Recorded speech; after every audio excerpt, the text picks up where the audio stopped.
I watched it and I was sad because I was thinking, you changed a man's life. It was bad. I thought Cashel won the fight. Joe presents From the Corner, brought to you by DAZN. Hello fight fans and welcome to From the Corner, the show that hits you with a combo of amazing guests and brilliant boxing chat with me, David Alorka. And me, Swarzy Macaly, and once again, we're joined by two brilliant guests. So let's see who they are.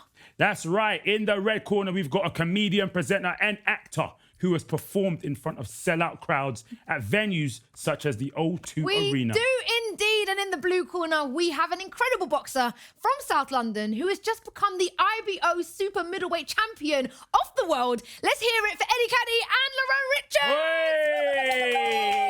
Hey! Come on! Wow! Hey, listen, but before we catch up with the guys, let's see what we've got in store this week. Indeed, we'll be talking about the juicy fight night coming up this weekend on DAZN, including the intriguing clash between Chocolatito and Martinez. We'll also be putting the guys through their paces in the return of one of our favourite games, Sense of Rumour. I cannot wait for that. And before we finish with our headband challenge, we'll be revisiting the incredible feast of boxing drama from last weekend. So much coming your way, but first up, guys, how are you doing? I'm good. Look, he looks good. Listen, he looks better than me. Look at that. Every time I'm sitting next to someone with a lot of hair, it just annoys me. There's a reason why I'm wearing this. Very good. So we're together in this. But good. Eddie, obviously amazing to have you on the show. How much of a boxing fan are you, for those that don't know? You know what? I'm more of an old school boxing fan as well. Like, I love my boxing. I've got a few boxing mates as well. He's gonna name drop. Come on. No, it's only because I'm Congolese and there's a couple of my Congolese brothers in Isaac Chamberlain and Chris Congo. Yes. Yeah, that, you know, around me. So, yeah, absolutely. But, yeah, I'm a big boxing fan. Well, Lerrone, just in case anyone didn't know, your last fight was a world title fight in December. And before we discuss it, let's see how you got on. Yeah, still early days, but this really would be a huge scalp. Really smooth with his footwork.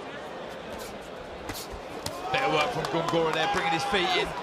Missing with the last shot, jab to the body, then come upstairs with the left hand.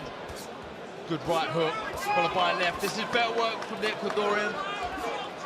We've been saying throughout the contest, this is a very different proposition. I've been impressed with from Lerrone Richards. And the new IBO Super Middleweight Champion of the World, Lerrone Sniper the Boss Richards.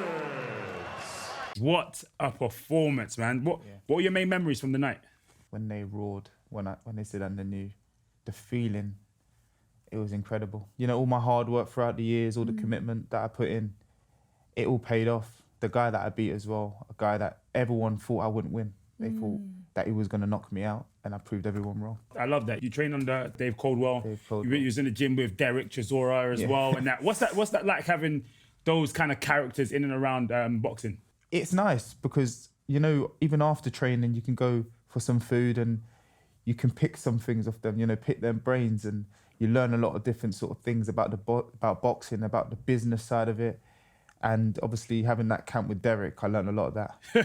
Yeah. You're like Derek Chisora. What is he like in the gym? Well, with Derek, it's like a flick of a coin. Like sometimes he's, you know. Yeah, trust me. Yeah, sometimes he's moody, sometimes he's happy, but deep down he's got a good heart, you know?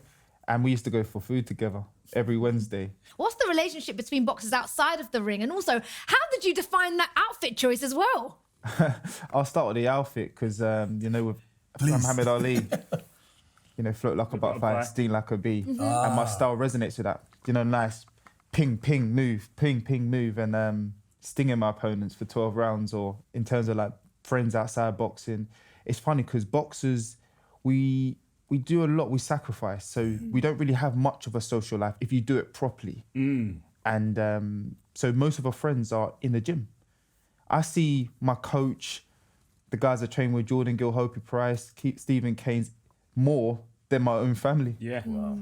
It's mad. Yeah. Well, we're trying to squeeze you guys for all that we can on this show to know what were you doing before the things you're doing now. So, Lerrone, I know that you used to work at Pizza Hut. When I first started, I had a good amateur pedigree, but I didn't get a big signing on fee or a big promoter. So I had to work and to fund my boxing. So I was working in Pizza Hut as a delivery driver. Come on. Cleaning the dishes and all this. People were saying to me, why do you do it? You know, why do you do this? But it's because people said I couldn't have it. So I did work, I worked. I knew that if I kept working hard, things would pay off, and it has. Lerrone, do you think athletes can benefit from having done a normal job in the past? I think so, with my mentality now, because I know how it felt when I was down there. I don't want to go there no more. So when things get hard, things get difficult, I know to bite down on that gum shield. Eddie, what about yourself? Any interesting jobs before comedy? From like 14, I'm not sure if you went through that. I did a paper round, bro. Then I couldn't get. They weren't doing papers in my ends. We were doing the paper. They weren't doing papers. Yeah, we definitely. Oh, we did the paper round. So I started with paper rounds, and that was nice. I enjoyed it because you know you're out and about as well, and a few of my mates joined us. But when I was 16. The first proper, I saw that I'm the big man now. Tesco's. Cool. Yeah? That first paycheck, I got myself a laptop. I said, this is it. I'm changing my whole family's life. Nobody cared. Now, we can't have a pizza expert on the show and not ask you the killer question, which I already know the answer to. But pineapple on pizza, surely it's fine. Oh, yes. It is. Thank you. Oh, no, say swear. What are you? Let me tell you. Come on. What's happening here? Yeah. Guys, 9 out of 10 times, pepperoni and pineapple, jalapenos and sweet corn. My guy, that's a combo that you've never experienced. You don't seem too convinced. You're smiling from my description. It's a straight meat feast for me. Straight meat feast. No games. Lerrone, you've serenaded interviewers with a song after your fights. Have you always enjoyed singing? You didn't know about that. You know. That's what I'm looking at. Talent. What is that? Boys to Men? Yeah, I love Joe Desi. I love music. I love that. Yeah, I love music. I'll sing in the shower. I'll sing in the living room. I'll sing in my car. We'll sing everywhere. Yeah. Oh, yeah. We've actually got you singing on set, but in the form of a VT. Let's take a look at this. Hot cross buns, 1 a penny, 2 a penny, hot cross buns. Give them to your daughters, give them to your sons. 1 a penny, 2 a penny, hot cross buns. Come on, vocals, man.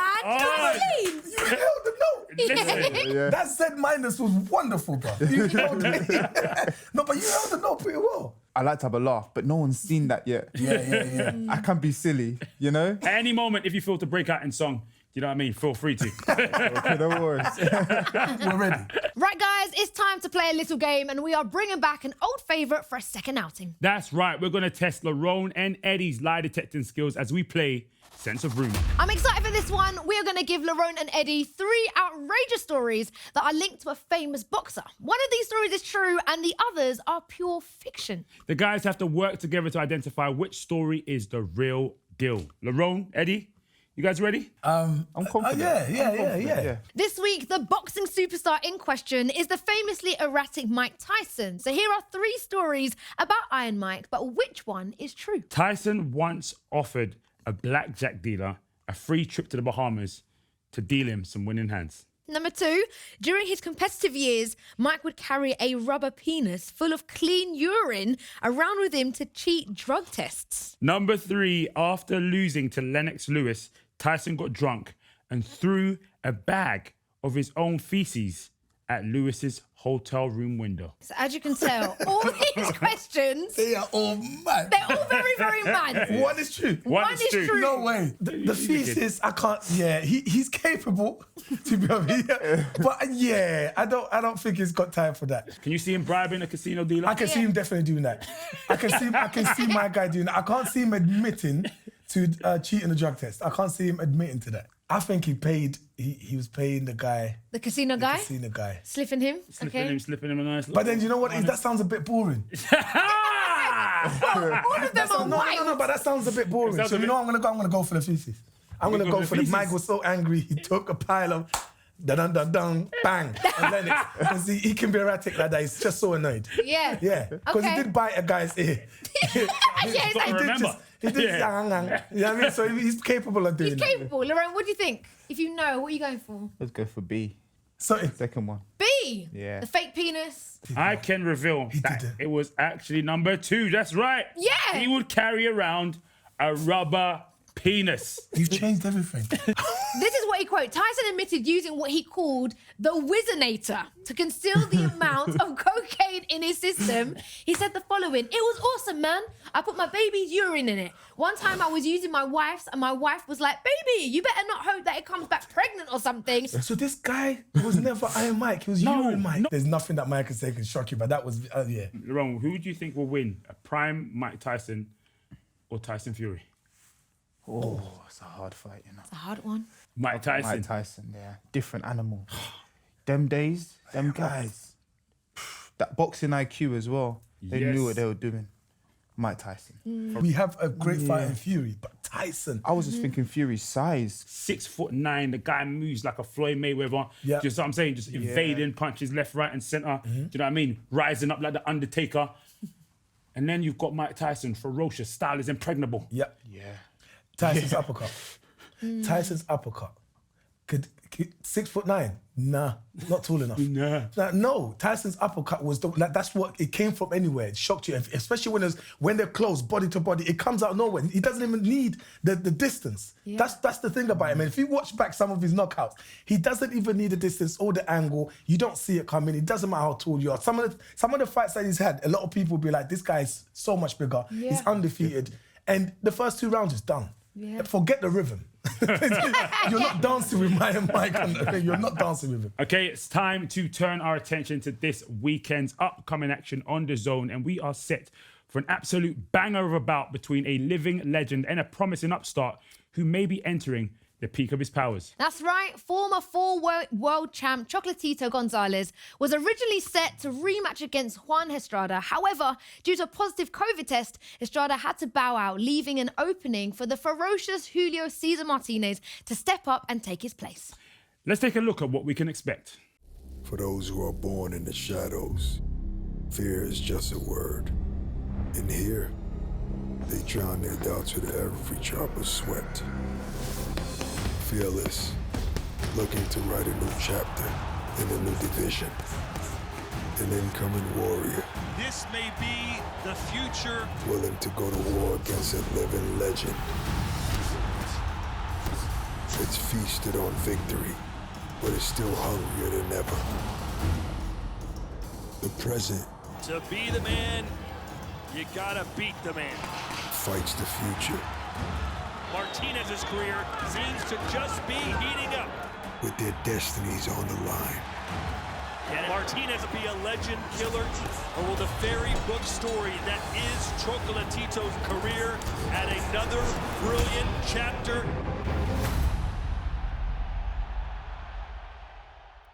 Now, Chocolatito's had an amazing career, but he's had 3 losses in the last 7 fights. And at 34 years of age, how much do you think he's got left in the tank? I think he's going to. I think it's going to be a very competitive fight. I just know the experience. I can't see it. Yeah. It's. I think it's going to play a part, and the skill set. Yeah.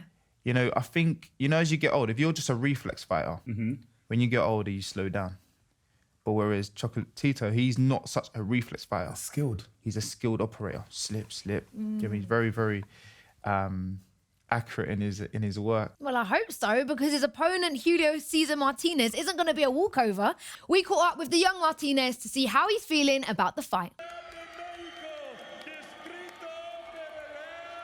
You know, we're in boxing to face big challenges. I feel like I'm in my prime, and it's the right time to take this kind of fight. I've moved up as high as super bantamweight to take fights, so it's not that much of a difference to move up to super flyweight. And so I'm very motivated and excited for this challenge. This isn't about weaknesses or being overconfident. It's about knowing the work that we've done throughout camp, all the preparation we've done, all the work that I've done in the gym. And as they say, you know, all is seen and demonstrated in the gym. So we're ready for the big challenges, ready for this type of fight. And like I say, against anyone, anywhere. And on the same card, the promising young Australian boxer, Skye Nicholson, will be making her professional boxing debut. That's right. And we caught up with Skye to hear her thoughts on kicking off her professional career. As soon as I came out of Tokyo, it was all like Paris 2024. And I wasn't really even considering any other option. But yeah, after a few conversations. I became more open to the idea and reflected more on my whole amateur career, and yeah, decided to take the leap and haven't looked back since. I'm so excited. I get to debut on a huge card in the US. Boxers dream of fighting professionally in USA, so to be doing it for my pro debut is huge. Can't wait to showcase what I've been working on in the gym and yeah, make a big statement. I'm not really in any rush. Like I kind of want to get some rounds in. Obviously it's a 6-rounder, so I'm not going to rush really. I'd like to take my time a little bit. I think she might come hard early on, so I just want to be smart. I want to use my skills and box. If I see the opportunity in the later rounds, look to put it on her and maybe finish it early. We'll see. We're hoping to have my first 3 fights almost back to back, like every 4 or 5 weeks. So I'm going to be boxing quite regularly, which is really exciting.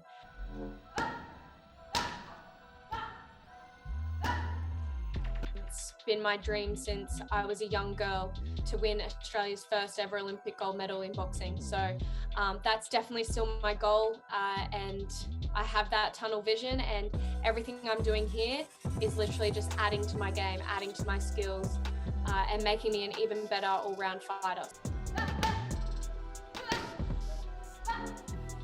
I'm a fighter and I want to fight whoever it takes to be the best in the world and to leave a legacy.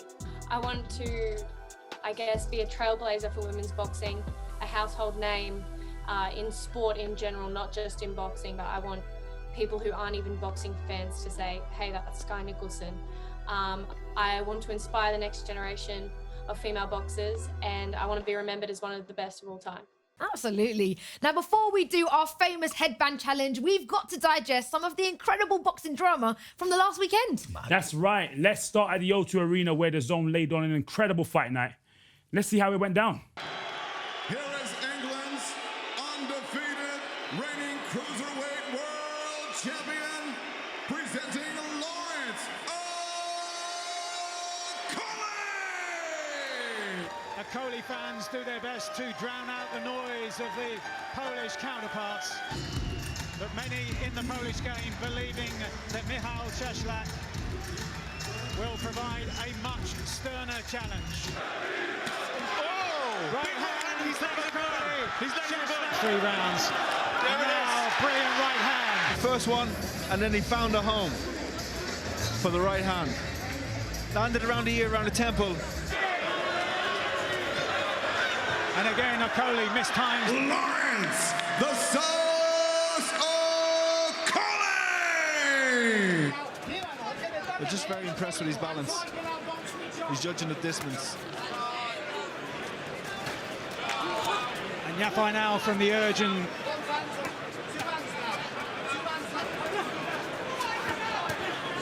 Still Bautista trying to fire back, but finally now the referee takes the instruction from the corner, and it is all over. Gerfi experienced. Gerfi, maybe, at 34. The panic when he was under pressure in the 4th and 5th rounds. Good shot by Gerfi.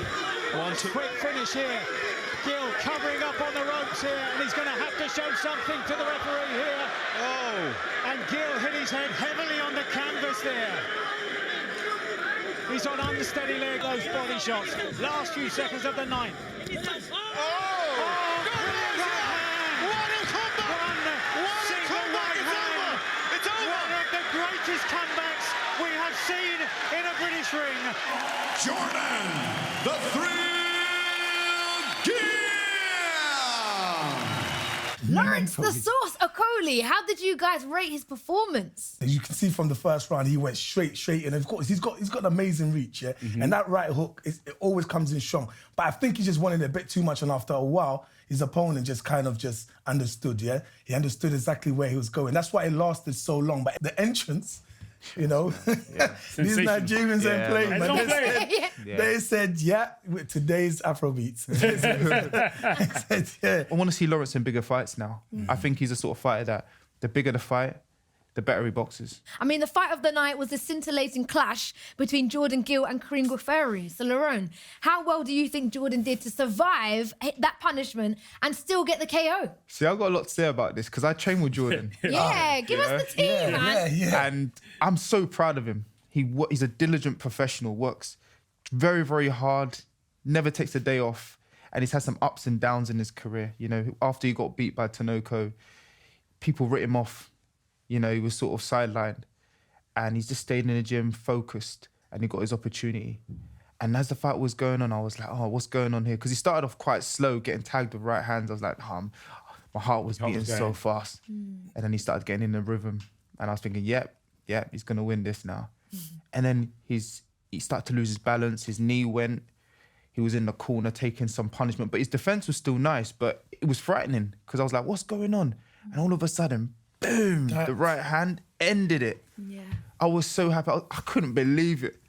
Couldn't believe it. I was so happy. I'm so proud of Jordan Gill. As well as all of this, we have to talk about the fight between Taylor and Catterall on Saturday. So do you think it was an outrage about the judge's decision? And was Catterall robbed? I watched it and I was sad because I was thinking, you changed a man's life. It was bad. I thought Catterall won the fight.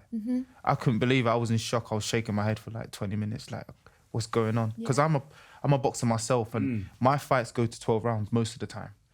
So what if it was to happen to me? You know, you're ruining, you know, a man's life, because now the next fight he has, it won't be as much money as what he would have got if he did win, you know, and yeah, I was really sad. I thought Catterall won the fight. I mean, and this is one of those that it was a shocker. As a boxing fan, you're robbing us of something that we've seen that's pretty obvious, you know? And we're now sitting there talking amongst ourselves, and no decision's been made. Like, what's going to be done about that? Yeah. And Ron, is there a bigger problem in boxing with bad decisions and boxers not getting what they deserve? Things do need to change. But we're all human. We all have opinions. And we just want to know, I just want to know what the judges are looking at, what they're looking for, you know? And I'm devastated for him. Yeah. Devastated. Yeah. Because that's undisputed. Yeah. He's fought his entire life to get to that point. Yeah. And you know what I mean? All the effort, and it's like... It's crazy. But even if, say, they change the decision, which is less likely, the feeling of saying, and the new has been taken away from him. And I'm telling you, that feeling, you can't buy it. It's incredible. Hey, well, one of you guys might have that feeling at being the top of the leaderboard. So it's time to finish off with our trademark headband challenge, Lerrone. I'm guessing this is going to be a big part of your training, or is it not? It's not, you know. Is it not? It's not. This is unfair. Nice.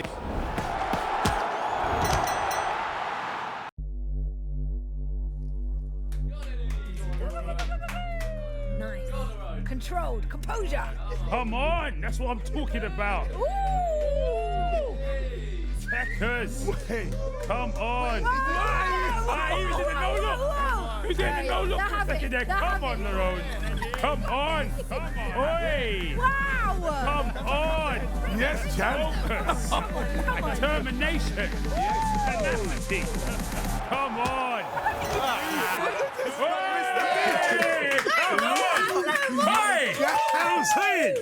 Wow. You know what got me here? When you looked away, I said, oh, I'm finished. I'm finished. Looking like a Harlem Globetrotter. On the no looks. All right, I can reveal. All right. Coming in. Above Eddie Hearn. Yo! With 30. Come on! Eddie Kadi. Come on! Sensational. This is what we do. Good use of Undercard. All right, and this one was very tight, all right? Coming in at second place. Wow!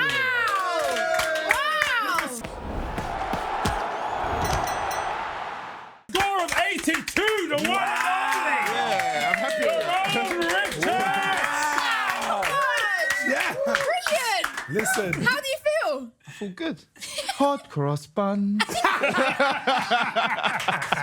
feel good. I feel good. I'm happy. I love it. And yourself, how did it go? That was fantastic. Do you know I'm gonna get one of these? Just next time I come back, guys, 31. You understand? But that was A lot more difficult. It was. I was looking until then I saw the champ. And he said, yeah, this is made for boxing and boxers. Oh, we've absolutely enjoyed you guys coming on the show. Ladies and gents, please put your hands together for Lerrone Richards and Eddie Kadi. Remember to catch us on the Joe YouTube channel or wherever it is you get your podcast. This has been From the Corner, brought to you by Joe and DAZN. You've been listening to From the Corner, brought to you by Joe and DAZN.